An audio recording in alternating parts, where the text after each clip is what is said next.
हिंदी मेरी मौसी है और मराठी मेरी माँ है की डॉर्फ केटल जंगल कप ही जनसामान्यांना सहृदयाने निसर्गाशी जोडणारी संकल्पना माझ्या लहानशा मेंदूत आली कशी?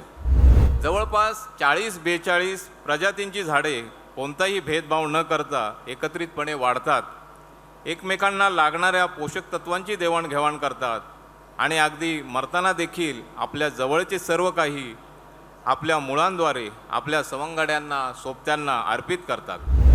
भारत के ऋषितुल्य जलपुरुष डॉक्टर राजेंद्र सिंह जी, जिन्हें हम सभी प्यार से भाई जी कहते हैं।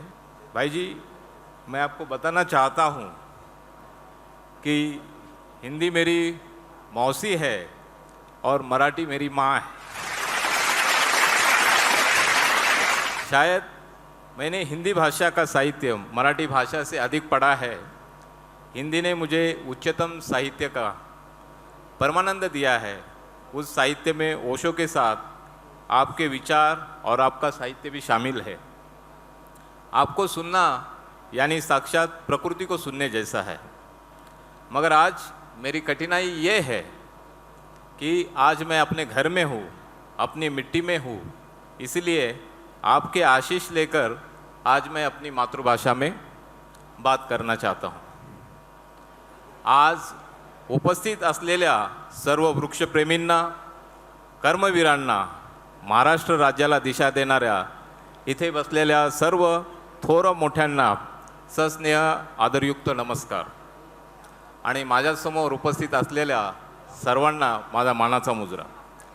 आपल्या सर्वांची इतक्या मोठ्या संख्येने असलेली उपस्थिती आमच्या संपूर्ण टीमचा उत्साह आणि जबाबदारी अनेक पटीने वाढवणारी आहे। ही केवळ सामाजिक बांधिलकी नसून आमची ही सामाजिक सामिलकी देखील आहे।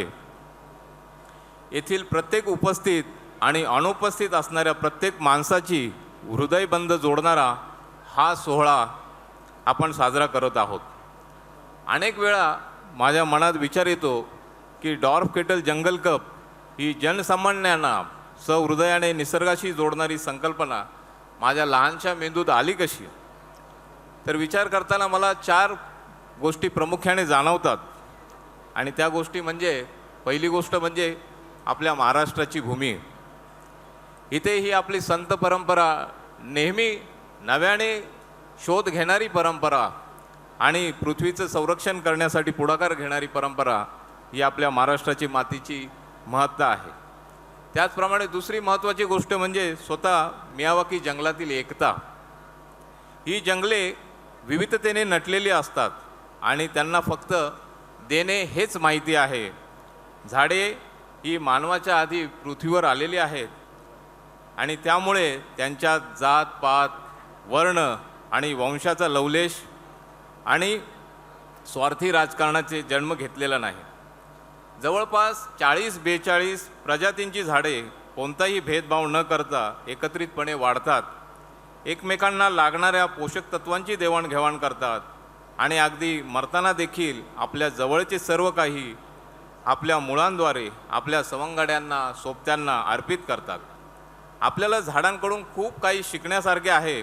आपण जगताना आणि मरताना देखील इतरांना संपत्ती कशी मिळणार नाही याची काळजी घेत असतो, परंतु झाडाचे मात्र तसे नाही। तिसरी प्रमुख गोष्ट म्हणजे राष्ट्रसंत तुकडोजी महाराजांची ग्रामगीता। महाराजांची धर्माची जी व्याख्या केली आहे तीच आमची सर्वांची प्रेरणा आहे। महाराज म्हणतात, धर्म बोलावया शब्द एक, परी त्याचा विस्तार अलौकिक, लौकिक आणि परमार्थिक मिळून या। अनेक प्राणी जिथे राहती त्या सर्वांची राहती सुस्थिती, अनेक प्राणी जिथे राहती त्या सर्वांची राहावी सुस्थिती, समान समाधानाची गती त्यास धर्म म्हणावे। महाराजांनी अध्याय 2 मध्ये खूपच सुंदर धर्माची व्याख्या केलेली आहे। महाराज आपल्या सर्वांना प्रश्न करतात आणि ते स्वतः उत्तरही देत आहेत की महाराजांनी विचारले होते की गाव सुधारायचे असेल तर लोक सन्मार्गी कसे लागतील, हा प्रश्न त्यांनी आपल्याला विचारला आहे आणि त्याचे उत्तरही त्यांनी दिले आहेत। त्यांनी सर्वात सोपी अशी आपल्याला ट्रिक दिलेली आहे, ती म्हणजे सर्वांआधी एक निश्चय, लोक असती अनुकरण प्रिय, विशेष दिसे ती घेती न सांगताही. तशी ही आपली मियावाकी जंगल स्पर्धा आहे.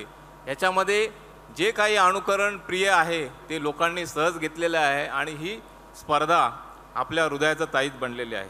बस मग सगळं पुढे आपलं हे उलगडत गेलं आणि मियावाकी जंगल स्पर्धेची कल्पना मनामध्ये आणि पुढे आपल्या सर्वांच्या हृदयामध्ये फुलत गेली. आणि ह्या सर्वांना आमच्या कंपनीचे फाउंडर श्री सुबोध मेनन यांची साथ मिळाली. अगदी 5 सेकंदात त्यांनी ह्या संपूर्ण स्पर्धेला आणि ह्या कार्यक्रमाला त्यांनी ॲप्रुव्हल दिलं आणि ही स्पर्धा आपल्या गावागावात फुलत गेली. हा सोहळा म्हणजे निसर्गाबद्दलची आपली कृतज्ञता व्यक्त करण्याचा क्षण आहे. चौथी महत्त्वाची गोष्ट म्हणजे आपले निसर्गगुरू डॉक्टर नागेश टेकाळे सर, अगदी नामानिराळे राहून आम्हा सर्वांना कामाला लावणारे आमचे गुरु, मला प्रांजळपणे कबूल करावेसे वाटते की आमच्यामध्ये वृक्षप्रेम त्यांच्या सहवासामुळे आणि मार्गदर्शनामुळे वृद्धिंगत झाले.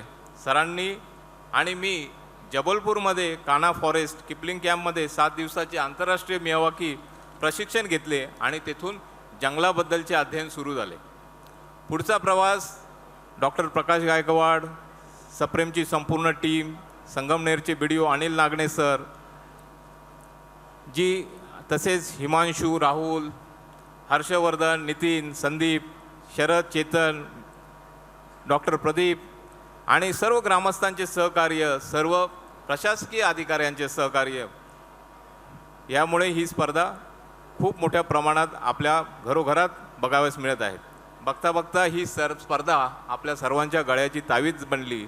संगमनेर आणि गोंदियामधील अनेक गावांना महाराष्ट्र शासनाचे 50-50 लाखांचे, करोडोचे माझी वसुंधराचे पुरस्कार मिळाले. ही सर्व लोकसहभागाची किमया आहे. आपल्याला सर्वांना माहिती आहे की आपण नेहमी विचार करतो की पैशाने काही घेता येईल, परंतु गाव पैशाने विकत घेता येत नाहीत, परंतु प्रेमाने ती आपलीशी करता येतात. मियावाकी जंगल ही मराठी माणसाची खेकड्याची प्रवृत्ती नाहीशी करून सहकार्याची भावना वाढवणारी स्पर्धा आहे. हे चित्र खूप दिलासादायक आणि आल्हाददायक आपल्या सर्वांसाठी आहे.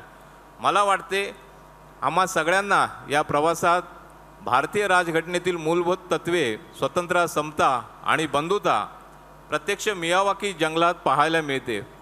प्रत्येक झाड हे गावाचा नागरिक आहे आणि रात्री 11-11, 12-12 वाजता देखील झाडांना पाणी देणारी, झाडांची दिंडी काढणारी आणि भर उन्हाळ्यात स्वखर्चाने टँकर मागून झाडे जगवणारी माणसे आम्ही ह्या स्पर्धेत बघितलेली आहेत.